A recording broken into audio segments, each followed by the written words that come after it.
पुढारीच्या multimedia संपादक Mrinalini Nanivadekar madam आहेत। Madam, आपण बघू शकतोय महत्त्वाची ही घडामोड आहेत।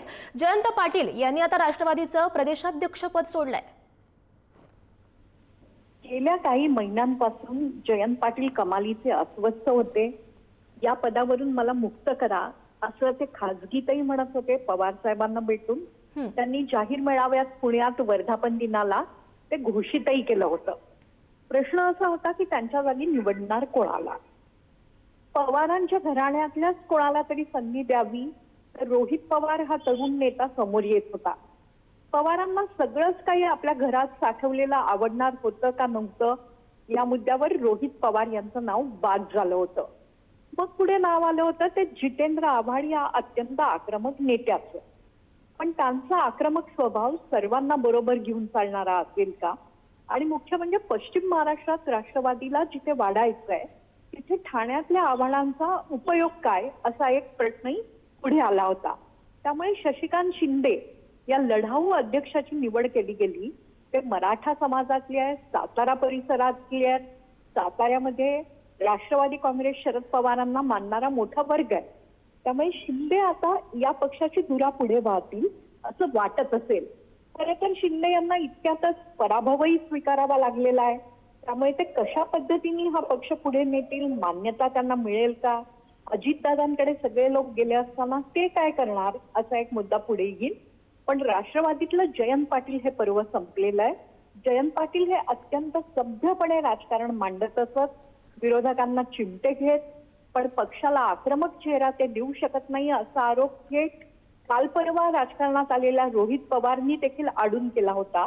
त्यामुळे आता पवारांच्या कुटुंबाच्या राजकारणापासून आपण दूर राहावं असं ते बोलून दाखवत असत। त्यानुसार त्यांनी पदत्याग केलेला आहे।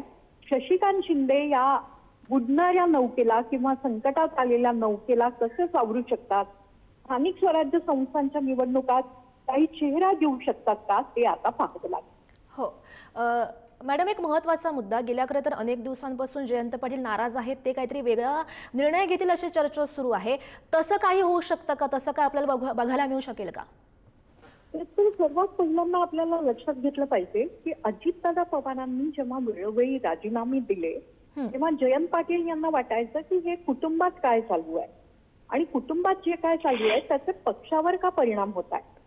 एकदा जर जयंत पाटील रागावून सांगलीला चालले गेले, ते कॉन्टॅक्ट मध्येही नव्हते आणि नंतर त्यांची मनधरणी करत कसं बसं त्यांना परत आणलं गेलं। आता खरं तर मुद्दा असा आहे की जयंत पाटील आता दुसऱ्या कोणत्या पक्षात जातील का?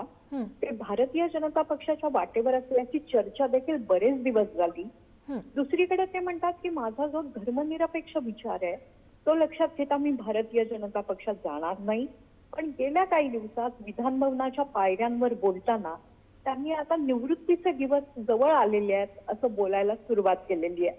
त्यामुळे ते दुसरा ठाव ठिकाणा करून भारतीय जनता पक्षात जातात का आता फक्त आहे ती टर्म पूर्ण करून निवृत्तीच्या प्रांगणात शिरतात, त्याकडे लक्ष देणं आवश्यक आहे। एक आपल्याला लक्षात घेतलं पाहिजे, भारतीय जनता पक्षाला जयंत पाटलांसारखा नेता आपल्यात आलेला आवडेल, पण केवळ काही दिवसांपूर्वी देवेंद्र फडणवीस यांनी आता सांगलीतून कोणतेही प्रवेश नाहीत असं सांगितलं होतं। मात्र अजितदादा पवार हे जयंत पाटील यांचे प्रतिस्पर्धी जरी होते एकेकाळचे, तरी त्यांनी आपल्या पक्षात यावं, जयंत पाटील आपल्याकडे यावेत यासाठी ते प्रयत्नशील आहेत।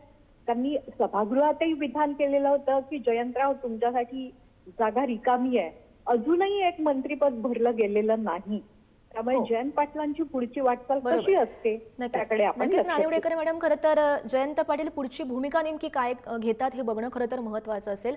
धन्यवाद दिलेल्या सविस्तर प्रतिक्रियेसाठी। मोठी आणि महत्त्वाची घडामोड आपण राजकीय गोटातूनही बघू शकतोय। जयंत पाटील यांनी राष्ट्रवादीचं प्रदेशाध्यक्ष पद सोडलेलं आहे। अनेक दिवसांपासून खरं तर ते काहीतरी वेगळा निर्णय घेणार अशी चर्चा रंगू लागलेली होती। ते भाजपात जाणार का असंही बोललं जात होतं। त्या अनुषंगानं त्यांनी हे राष्ट्रवादीचं प्रदेशाध्यक्ष पद सोडलंय का अशी ही चर्चा सध्या राजकीय वर्तुळात रंगू लागल्याचं बघायला मिळतंय। शेवटी जयंत पाटील यांची भूमिका नेमकी काय असते हे आगामी काळात स्पष्ट होईलच।